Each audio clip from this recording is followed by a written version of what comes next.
Devassando o invisível. Como se trajam os espíritos. 2a. Os fluidos espirituais que constituem um dos estados do fluido cósmico universal são, a bem dizer, a atmosfera dos seres espirituais, o elemento de onde eles tiram os materiais sobre que operam, o meio onde ocorrem os fenômenos especiais perceptíveis à visão e à audição do espírito, mas que escapam aos sentidos carnais, impressionáveis somente à matéria tangível. O meio onde se forma a luz peculiar do mundo espiritual, diferente pela causa e pelos efeitos da luz ordinária. Finalmente, do pensamento, como o ar é do som.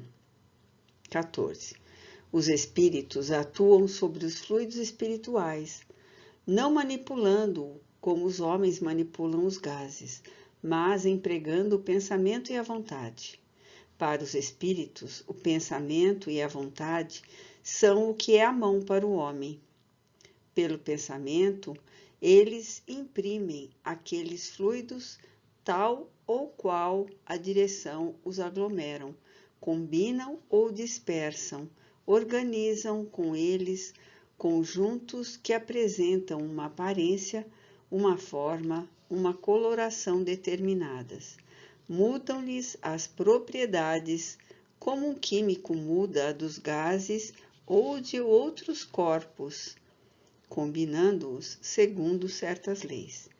É a grande oficina ou laboratório da vida espiritual. Allan Kardec, A Gênese, capítulo 14, Os Fluidos, itens 13 e 14. Quando Joana d'Arc, a donzela de Orleans, era submetida a um daqueles terríveis interrogatórios que a história registrou no curso do processo de sua condenação, movida pela Santa Inquisição na França, um dos seus mais escarniçados verdugos, ou juízes, justamente o bispo de Beauvais, fez-lhe esta pergunta ardilosa, tentando confundi-la. São Miguel te parece desnudo? Pois sabe-se que um dos espíritos que a assistiam era por ela mesma considerado como aquele santo da Igreja Católica, uma das imagens que ela se habituara desde a infância a ver e a venerar na pequena igreja da aldeia de Domremy, seu berço natal. Prontamente respondeu a donzela com outra interrogação, mas tão profunda, tão sutil e complexa, que não a poderia ter compreendido a crueldade do estreito cérebro dos seus algozes, mas que a posteridade, nos dias atuais, devidamente compreende e explica à luz dos estudos transcendentais feitos pela terceira revelação ou espiritismo. Pensas que Deus não tem com que vesti-lo? Respondeu Joana. Sim, Deus, o Criador onipotente, o artista inimitável, Senhor da beleza suprema, possui espalhados pela sua criação infinita, até dentro das próprias possibilidades psíquicas vibratórias mentais de seus filhos, os elementos e as energias que lhes permitem ativar-se, uma vez desencarnados, consoante os seus próprios gostos artísticos ou simplesmente práticos, tais quais os encarnados. A revelação espírita fornece as bases necessárias à compreensão do atraente fato, pois tanto nas obras de Allan Kardec como nas do seu eminente colaborador Leon Denis, encontraremos fartos esclarecimentos quanto à possibilidade da confecção espiritual de um traje, deste ou daquele figurino, usado pelos habitantes do mundo invisível. Citaremos alguns desses trechos esclarecedores, apenas visto ser impossível citar todos eles, dada a variedade do que poderemos a respeito encontrar. Além dos itens de A Gênese citado acima, leremos ainda no terceiro do mesmo capítulo. 3. No estado de eterização, o fluido cósmico não é uniforme, sem deixar de ser etéreo, sofre modificações tão variadas em gênero e mais numerosas talvez do que no estado de matéria tangível. Essas modificações constituem fluidos distintos que, embora procedentes do mesmo princípio, são dotados de propriedades especiais e dão lugar aos fenômenos peculiares do mundo invisível. Dentro da relatividade de tudo, esses fluidos têm para o espírito, que também são fluídicos, uma aparência tão material quanto a dos objetos tangíveis para os encarnados, e são para eles o que são para nós as substâncias do mundo terrestre. Eles os elaboram e combinam para produzirem determinados efeitos, como fazem os homens com os seus materiais, ainda que por processos diferentes. No capítulo 8 da segunda parte de O Livro dos Médiuns, do Laboratório do Mundo Invisível, existe longa e substanciosa revelação da força criadora dos espíritos desencarnados, os quais, utilizando-se da matéria própria do invisível, ou seja, do fluido cósmico que enche os espaços sem fim, a este manejam de sorte a construírem o que bem desejarem, com o poder que o pensamento e a vontade lhes concedem. O assunto das citadas revelações se refere a uma aparição masculina que trazia nas mãos uma caixa de rapé. Dentre a copiosa contribuição que servirá de base para a nossa exposição, destacaremos os trechos seguintes das perguntas feitas por Allan Kardec e das respostas fornecidas pelo Espírito São Luís, um dos iluminados reveladores dos códigos do Espiritismo, no item 128. Terceiro, dizes que era uma aparência, mas uma aparência nada tem de real, é como uma ilusão de ótica. Desejáramos saber se aquela caixa de rapé era apenas uma imagem sem realidade ou se nela havia alguma coisa de material? Certamente é com o auxílio desse princípio material que o perispírito toma a aparência de vestuários semelhantes ao que o espírito usava quando vivo. Segue-se o comentário de Allan Kardec, elucidativo e oportuno, para o qual remetemos o leitor, e depois encontraremos o prosseguimento da lição com nova pergunta do codificador. Quarto, dar-se-á que a matéria inerte se desdobre? Ou que haja no mundo invisível uma matéria essencial capaz de tomar a forma dos objetos que vemos? Numa palavra, terão esse duplo etéreo no mundo invisível, como os homens são nele representados pelos espíritos? Não é assim que as coisas se passam. Sobre os elementos materiais disseminados por todos os pontos do espaço, na vossa atmosfera têm os espíritos um poder que estais longe de suspeitar. Podem, pois, eles concentrar à sua vontade esses elementos e dar-lhes a forma aparente que corresponda à dos objetos materiais. Quinto, formulo novamente a questão de modo categórico a fim de evitar todo e qualquer equívoco.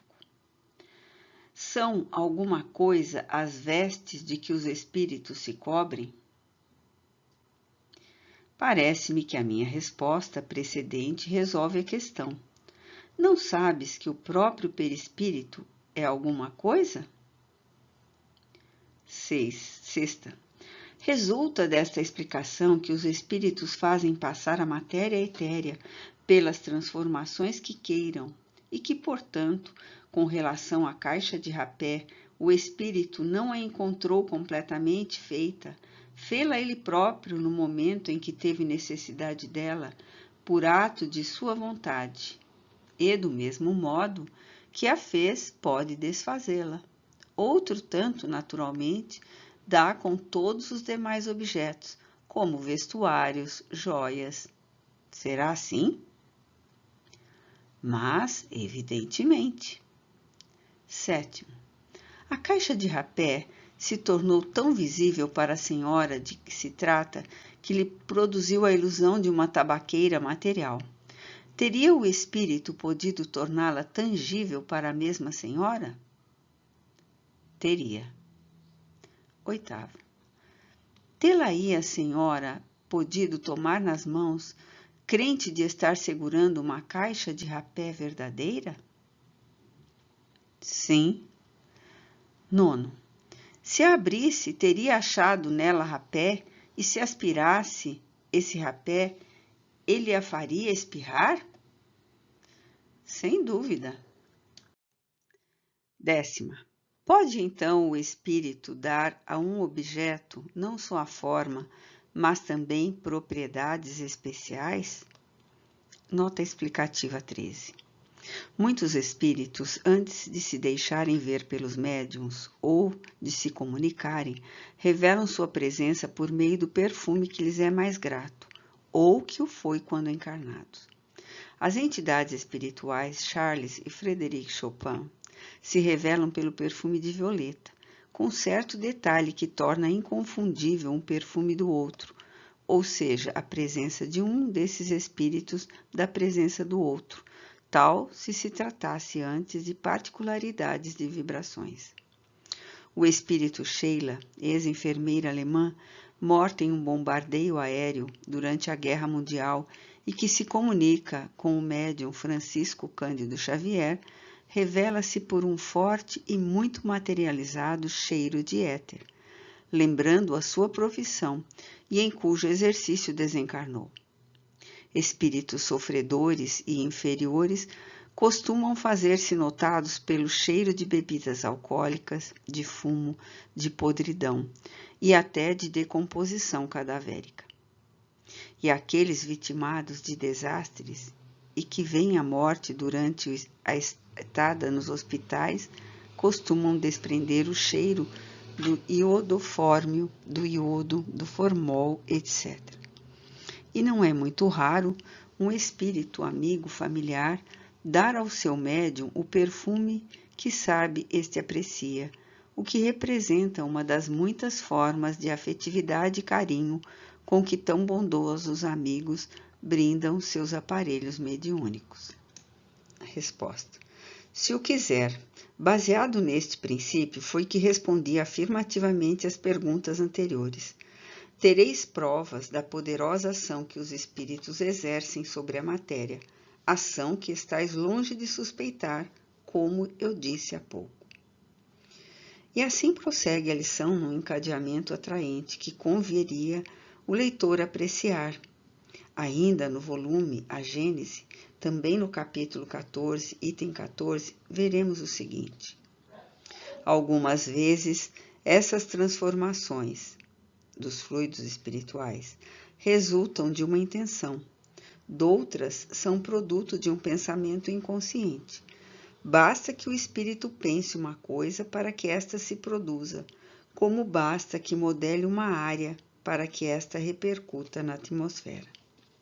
É assim, por exemplo, que um espírito se faz visível a um encarnado que possua a vista psíquica sob as aparências que tinha quando vivo na época em que o segundo o conheceu, embora haja ele tido depois dessa época muitas encarnações.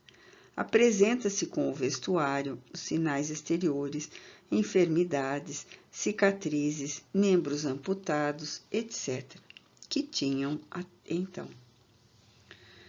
Nas obras de Leon Denis, vamos encontrar o precioso argumento a cada passo, confirmando tudo quanto os videntes têm revelado sobre o vestuário dos espíritos. No capítulo 20 de No Invisível, Aparições e Materializações de Espíritos, é farto e encantador o noticiário a respeito, desenvolvendo explicações sobre o modo por que operam as entidades desencarnadas ao desejarem criar algo e dos elementos ou matérias sutis de que se servem para tanto. Citaremos pequenos trechos convidando o leitor a uma consulta a todo o belo capítulo. As próprias nebulosidades agregadas de matéria cósmica condensada, germes de mundos, e que na profundeza dos espaços nos mostram os telescópios, vão reaparecer na primeira fase das materializações de espíritos. É assim que a experimentação espírita conduz às mais vastas consequências. A ação do espírito sobre a matéria nos pode fazer compreender de que modo se elaboram os astros e se consuma a obra gigantesca do cosmos. Mais adiante destacaremos. Numa sessão, o espírito Lélia forma com um sopro aos olhos dos assistentes um tecido leve de gaze branca que se estende pouco a pouco e termina por cobrir todas as pessoas presentes. É um exemplo de criação pela vontade, que vem confirmar o que dizíamos no começo deste capítulo. E mais além ainda.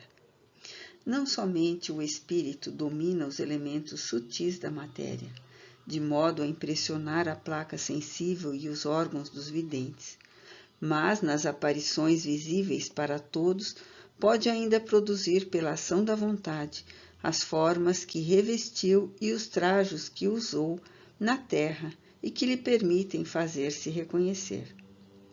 Esse é, com efeito, o objetivo essencial de tais manifestações. Daí as roupagens, vestes, armas e acessórios com que se apresentam as aparições. Recordemos também o caso de Emma Hardinge, assinalado pelo Sr. Colville. Apareceu ela com o vestido de rainha das fadas, que trouxera muito tempo antes em sua mocidade.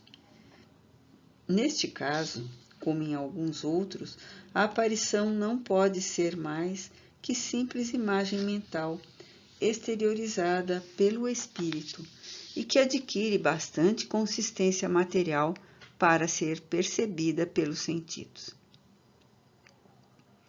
Na excelente obra O Problema do Ser, do Destino e da Dor, terceira parte, capítulo 20, A Vontade, também de Leon Denis, encontraremos este pequeno trecho, além de outros favoráveis à nossa tese, e que seria fastidioso citar. Em todos os domínios da observação, achamos a prova de que a vontade impressiona a matéria e pode submetê-la a seus desígnios. Esta lei manifesta-se com mais intensidade ainda no campo da vida invisível. E em virtude das mesmas regras que os espíritos criam as formas e os atributos, que nos permitem reconhecê-los nas sessões de materialização.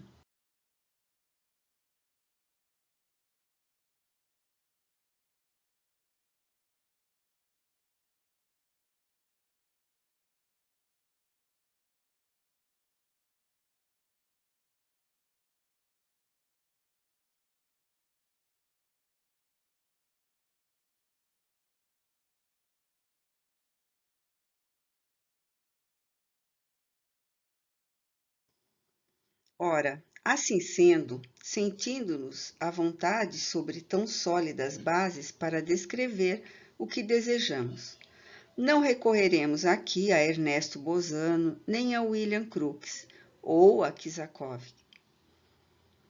embora certos de que também em suas obras encontraríamos elementos que confirmariam o que conosco se tem passado no decurso de nossas atividades mediúnicas. Durante as numerosas ocasiões em que, como vidente, temos observado entidades desencarnadas, quer em nosso estado normal, quer quando nos ha sido possível penetrar o mundo invisível, levada em corpo espiritual, perispírito, pelos guias e instrutores que nos deferem essa honra, grande número de espíritos temos vistos, e até com eles convivido, Se desse modo nós podemos expressar de variada gradação moral e intelectual, e apenas uma vez nos recordamos de ter percebido um inteiramente desnudo.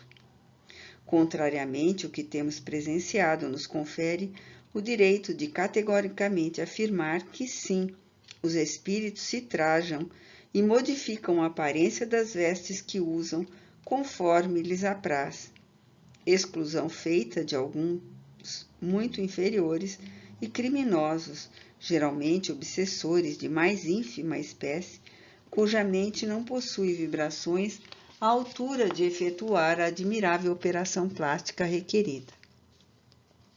Por isso mesmo, a aparência destes últimos costuma ser chocante para o vidente, pela fealdade ou simplesmente pela miséria, pois se apresentam cobertos de andrajos e farrapos, como que empapados de lama ou embuçados em longos sudários negros, com mantos ou capas que lhes envolvem os ombros e a cabeça, e não raro mascarados por um saco negro enfiado na cabeça, com 2 aberturas à altura dos olhos, tais os antigos verdugos da Inquisição, uniformizados para operações nas salas de suplícios, de que nos dão conhecimento as gravuras antigas.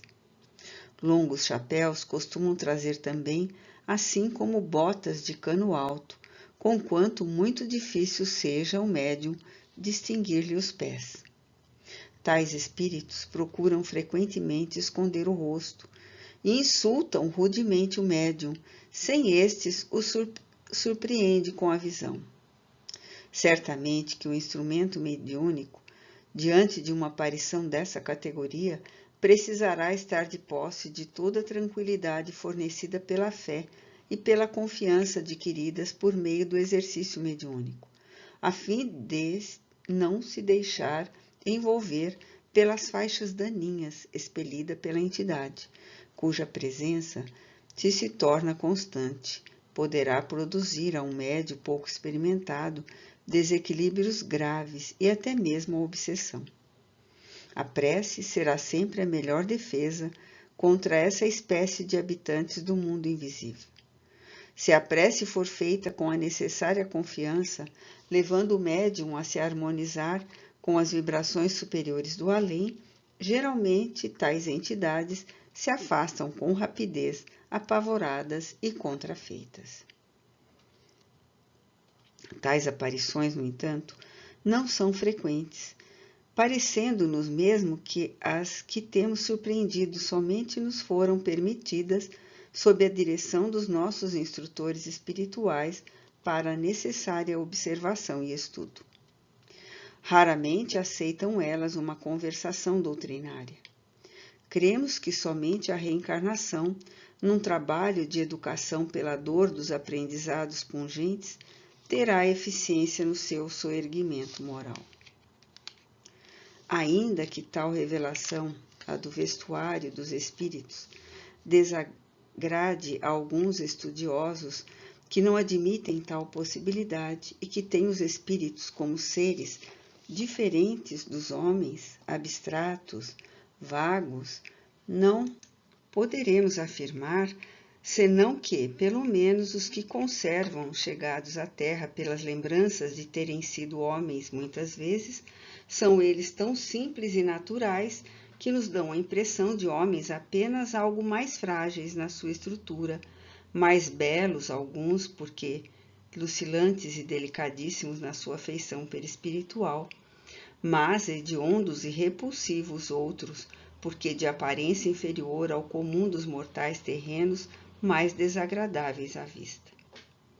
Muitas vezes, durante nossas orações diárias, nos vemos rodeados de entidades sofredoras, que, ao que parece, até nós são encaminhadas pelos guias espirituais, a fim de participarem não somente das preces consolativas que fazemos, mas também da leitura doutrinária, que sistematicamente realizamos todas as noites.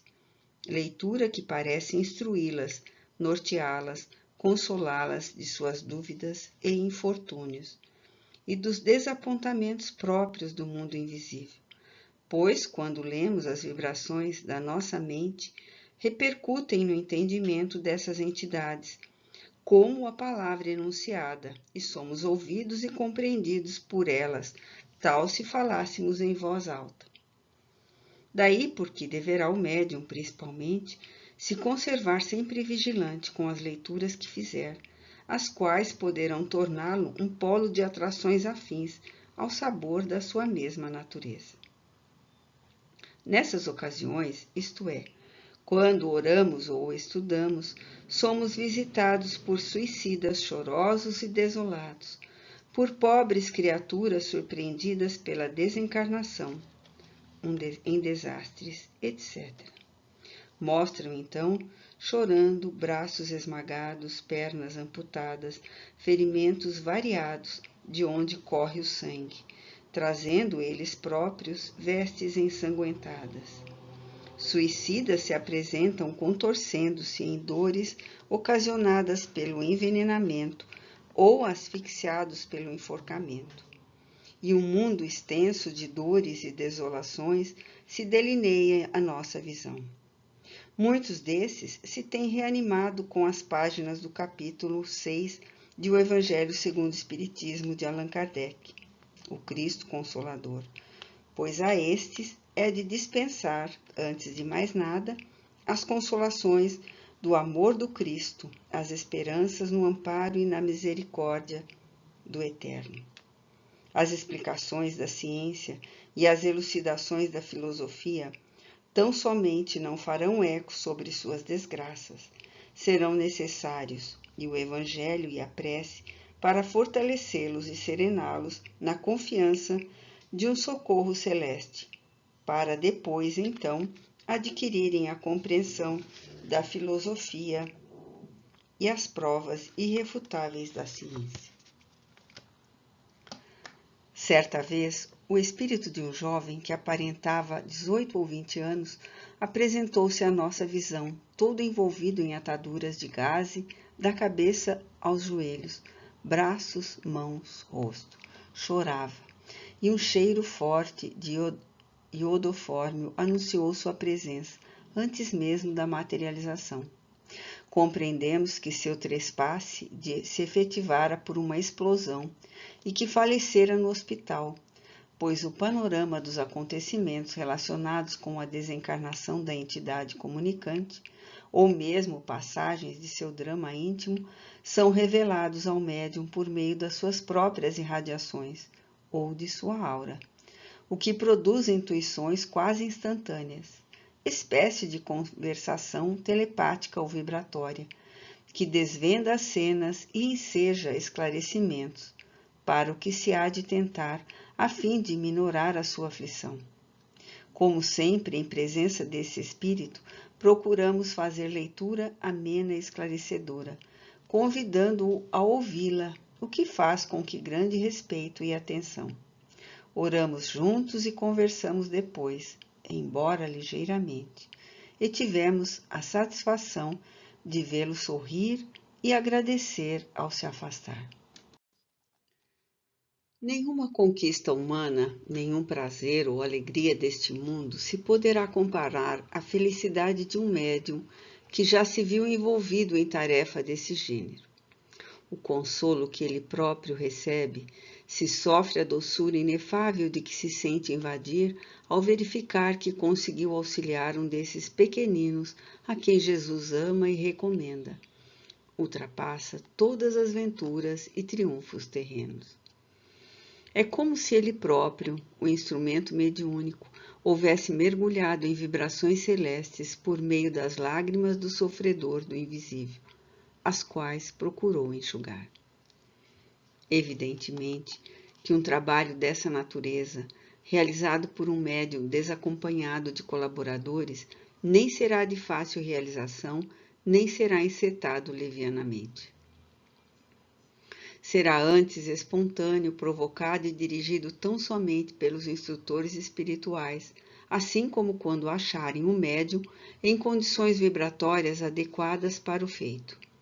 Parece que o médium, então, é imunizado de perigos por processos que escapam à nossa compreensão, o que indica não dever ele jamais desejar ou provocar semelhantes experiências.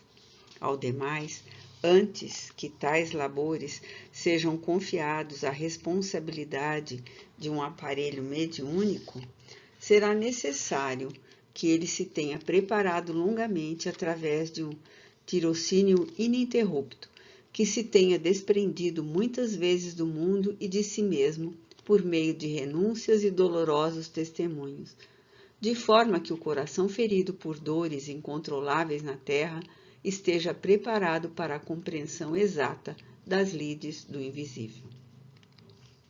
Muitas dessas entidades, porém, se debruçam sobre o nosso ombro e leem conosco interessadas naquilo que estudamos, o que testemunha ser a vida espiritual, simples como a nossa própria vida, a continuação desta tão somente.